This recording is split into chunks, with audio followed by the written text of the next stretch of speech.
mas matibay yung dati kasi.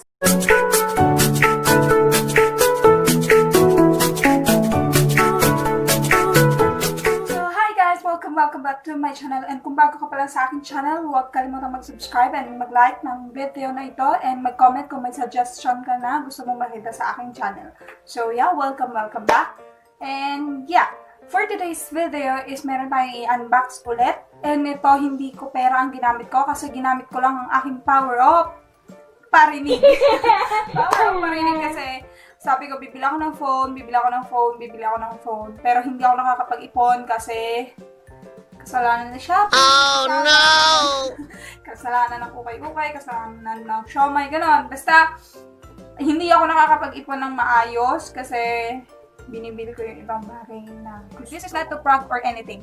Gusto ko lang i-unbox and gusto ko lang i-share sa inyo kung ano ang specs na meron yung phone na binili ko para kung sakaling gusto nyo bumili, pwede kayo mag-paste dito sa video na to. So yeah, without further ado, let's start on the video. So yeah guys, ito na nga ang ating phone na binili. Ito siya.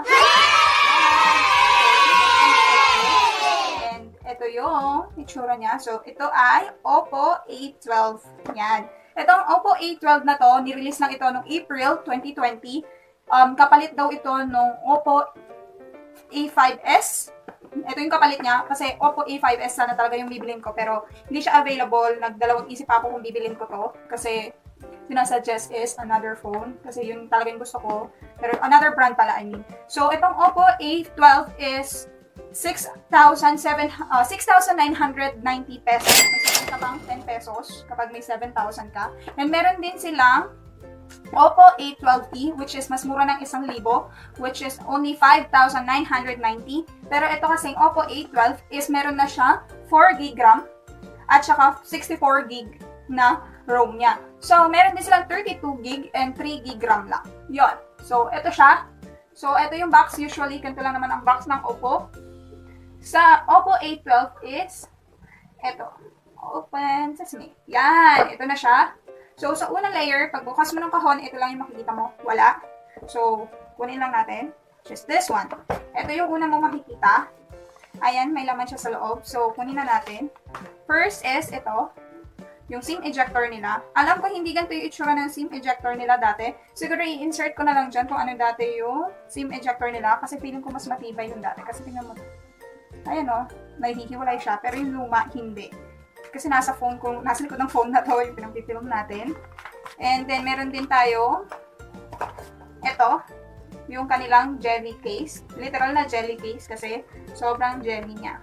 So, pansamantala lang naman. At saka free lang naman to, why not, diba? Tapos, meron din sila nito, yung guide at saka yung warranty. Pag just in case na mayroong nangyari sa phone. And yun, wala na. So, pagkatapos nun, eto na. Ito na yung makikita. Yung mismong phone na. So, kunin na natin yung phone. Ito siya. So, sa Oppo A12 is meron ng 15.7960 cm, which is 6.22 inches. And HD na siya. Tapos, water drop screen pa siya.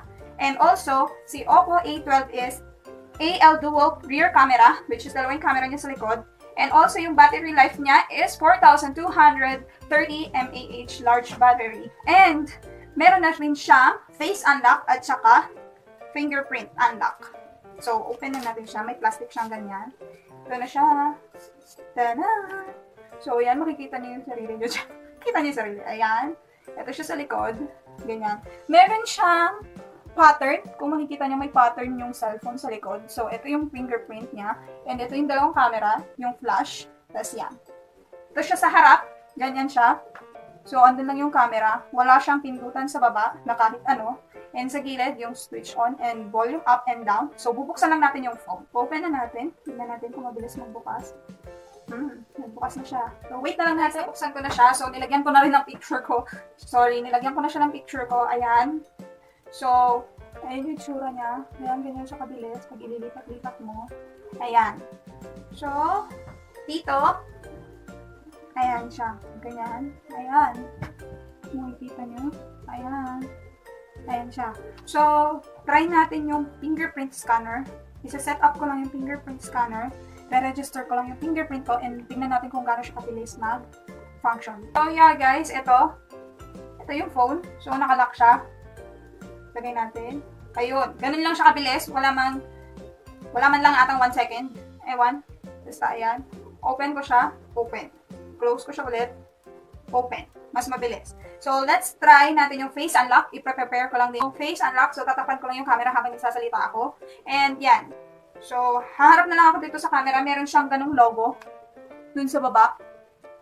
So, guys, na-recognize na niya yung mukha ko. Pero, ang sabi niya, swipe up to open. So, hindi siya katulad ng fingerprint scanner na kapag nilagay mo lang yung finger mo sa likod, is mag-open na siya.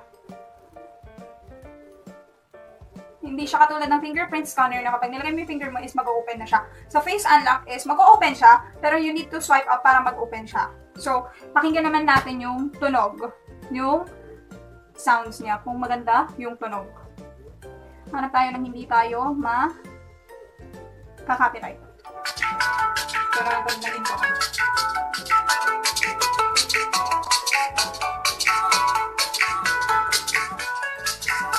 So, yun yung sounds niya. So, wala siyang music, pero nilagyan ko lang siya para dito. And meron din siyang assistive ball. Kung gusto mo ilabas, pwede. It's fine. Makikita mo lang yan sa settings. And yan. Tignan na natin yung camera.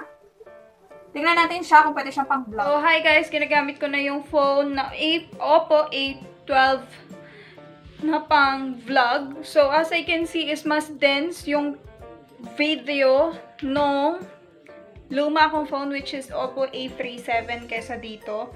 Pero nakikita yung mga pawis ko dito. Pero parang mas dense yung video nun. So, i-insert ko na lang ito. So, guys, sa phone na yan is meron ka ng 13 megapixel at saka 2 megapixel. And yung nasa harap niya is 5 megapixel. Yun. Yun yung camera nung Oppo. Yun yung camera niya. And also, after nyo makuha yung phone, sa loob ng box is nandito ito. Meron pang kapil na ito. Ayan, nandyan lang yung kanyang charger. Ito. And then yung cord niya. Ayan. Ang nakakalungkot lang, wala siyang libreng headset. So, you have to buy one pa para magkaroon ka ng headset. And yan, wala nang laman. Yun na siya.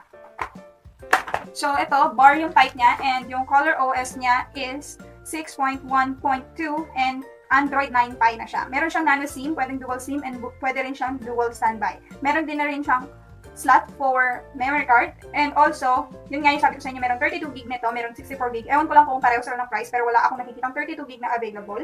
And also, this phone is expandable up to 256 gig RAM. Hindi ko matry yung data nito kasi walang SIM, wala pa akong SIM card. And hindi ko siya matry. Pero as far as nakikita ko siya, parang maganda naman siya, maayos naman. Yun nga lang yung camera niya, parang mas bet ko yung camera ng Oppo A37 na meron ako kasi mas dense yung picture at video ng Oppo A37. So, i-insert ko lang siguro yung parehong photo na gamit yung phone na yan para makita nyo. So, yeah guys, again, disclaimer lang, this is not to brag or anything. Gusto ko lang i-share sa inyo just in case gusto nyo kumuha. And, maayos naman siya, maganda naman siya, magaan siya, and pwede na, mabilis na rin sa Wi-Fi. Trinay ko lang din siya. Kaya meron ng mga wallpaper yan, at saka, yun, wallpaper, screen lock, yun, trinay ko na rin siya, and mabilis naman siya, and sana magtagal siya sa akin. And again, thank you for my dad na binili ito sa akin. Siguro, iingatan ko na to, pero yan. So, guys, again, yun lang ang ating video for today. So, 6,990 lang ang phone na to. So, if you want to buy, just install ng Oppo. Pwede rin kayo mag-online, pwede rin kayo mag-order online, just in case na yun. Ito na mahaba ang ating video for today. So, sana nag-enjoy kayo. And if you did, don't forget to like, share, and subscribe. And don't forget to click the notification bell for you to be updated whenever I upload a new video. So, yeah, keep on smiling. Bye!